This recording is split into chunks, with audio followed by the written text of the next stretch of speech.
3 conseils pour être authentique, vrai. Bonjour, je me présente, Moshe Aaron. On m'appelle beaucoup Dr Boost. Je suis ton conseiller en épanouissement personnel et professionnel. J'aide les femmes, attention les hommes qui ont un côté très féminin, à avoir plus confiance en eux et surtout se dépasser professionnellement. Alors, aujourd'hui, on va parler de l'authenticité. Être authentique, être vrai. Ça veut dire quoi être authentique? Vraiment, c'est pas juste une question, c'est que à un moment de notre vie, pour pouvoir avancer, il faut savoir se poser les bonnes questions. Dans toutes mes vidéos, j'essaye de te partager tous les clés et les secrets que je donne dans mes formations ou dans mes conférences. Parce qu'aujourd'hui, je pense que tout le monde a besoin de se sentir bien pour pouvoir avancer, a besoin d'avancer, de transformer le mode de carte mentale, comme on dit en PNL, programmation neuro-linguistique, qui est la petite fille de l'hypnose, qui nous aide à pouvoir se brancher à notre plein potentiel et à donner un sens à sa vie. Je m'efforce absolument de faire des vidéos tous les 2-3 jours. J'aimerais bien les faire tous les jours, mais manque de temps. Mais je vais y arriver, c'est sûr. À force de rigueur, surtout rigueur et constance, je vais y arriver. Et en apprenant à se connaître, je pense que les qualités d'authenticité, par exemple, ça nous aide à nous-mêmes à pouvoir être vrais aussi avec nos objectifs de réussite. Dans ces temps si difficiles, 10 fois plus facile. Oui, je sais, c'est pas assez simple maintenant, mais en même temps, si j'arrive à transformer un peu ce que je pense et ce que je dis, peut-être que le monde se transformera en fonction de ce que je pense et ce que je vois. Sachant ce que c'est l'authenticité, je saurai moi aussi comment je peux être authentique avec les autres. La vraie question que je dois me poser, c'est est-ce que j'ai appris à être authentique avec les autres? On a davantage appris à être gentil, à dire oui à tout. Mais dire oui à tout, c'est pas être authentique. Parce que des fois, je dis oui, alors que j'ai pas envie de dire oui. Ça, je pense que ça t'est déjà arrivé, n'est-ce pas? Le premier conseil que je vais te partager, c'est d'abord, il faut se recentrer sur soi. Qu'est-ce que je veux vraiment? Qu'est-ce que je ressens? Moi, dans n'importe quelle situation dans laquelle je suis, qu'est-ce que je veux vraiment? Par exemple, dans mon travail, qu'est-ce que je veux vraiment? Est-ce que je suis authentique? Est-ce que ce que je ressens est en adéquation, est aligné, est en équilibre avec ce que je veux vraiment? Dans mon couple, qu'est-ce que je veux vraiment? Et ce que je ressens est-il aligné avec ce que je veux vraiment? Des petits exemples comme ça que tu dois te poser.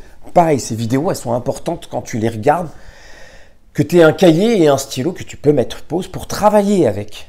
Comme ça, au moins, ça va te donner des solutions pour pouvoir avancer dans n'importe quel type de problème que tu rencontres dans ta vie.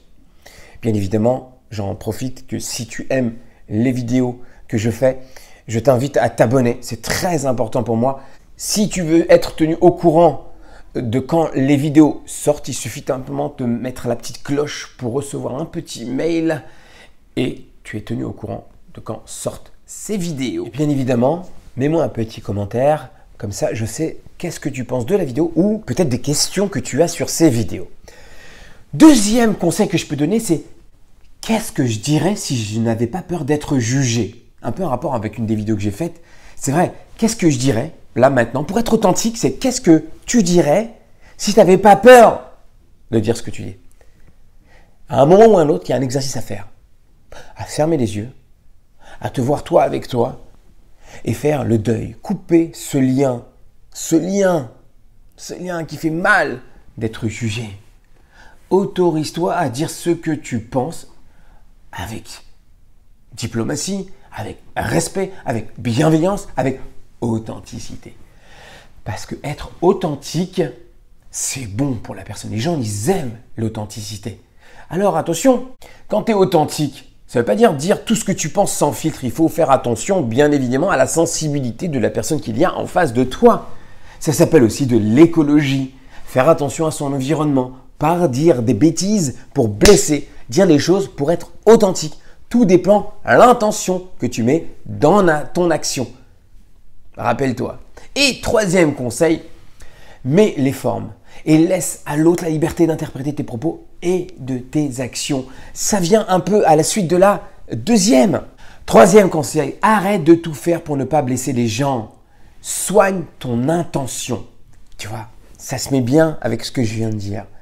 Quand tu mets ton intention, si tu vas avoir un bon résultat de ton action ou de ta communication, tout dépend de ton intention. Donc, quand je dis arrête de tout faire pour ne pas blesser les gens, c'est-à-dire qu'en faisant ça, à la fin, tu ne vas rien faire et tu ne vas rien dire. Donc, non, tu ne vas pas blesser les gens en disant les choses. Le quatrième conseil, ça va être mettre les formes et laisse l'autre la liberté d'interpréter tes propos et tes actions. Oui, mais encore une fois, tu mets toujours un cadre en communication non violente. On est bienveillant. On pose des questions. Est-ce que je peux te faire une observation? Est-ce que je peux t'indiquer quelque chose sur ce que tu m'as dit? Par exemple, je ne sais pas, je le dis souvent dans mes vidéos, mais par exemple, pour être authentique, il y a un super ami, il vient, il me demande, est-ce que tu pourrais venir m'aider à me déménager? Alors, moi, de peur de blesser, parce que j'ai quelque chose à faire, alors déjà, je vais dire oui, donc je vais me casser la tête à trouver du temps pour un truc, alors j'avais quelque chose à faire. Bon, déjà ça, c'est pas bon. Mais il faut pas, s'il m'a posé une question, c'est qu'il m'a laissé le libre choix de répondre oui ou répondre non. Si lui, déjà, il a interprété, il a posé une question il a déjà pensé à la réponse que c'était oui, il va être vexé, bien évidemment. Mais toi, avant de répondre non, par exemple, tu peux lui dire, par exemple, tu me permets de te faire une observation sur la question que tu m'as posée. La personne avait dû dire oui, tu m'as posé une question si je peux t'aider à venir te ménager. Oui. Est-ce que tu es prêt à recevoir une réponse oui ou non? Par exemple, tu vas te dire oui, bien sûr. Donc si je te dis non, c'est que j'ai une bonne raison de te dire non. Oui. Bon, je peux pas. C'est vrai, c'est un peu long, mais au moins, c'est respectueux. Non, parce que voilà, alors si tu veux te justifier, voilà, j'ai un truc à faire, ça, je peux pas maintenant. Et après, avec ça, tu peux le démultiplier, tu peux le calquer sur tous tes cas qui t'arrivent dans ta vie. Voilà. Ok? En tout cas, merci beaucoup de m'avoir écouté. Et puis, à très très vite. Ciao, ciao.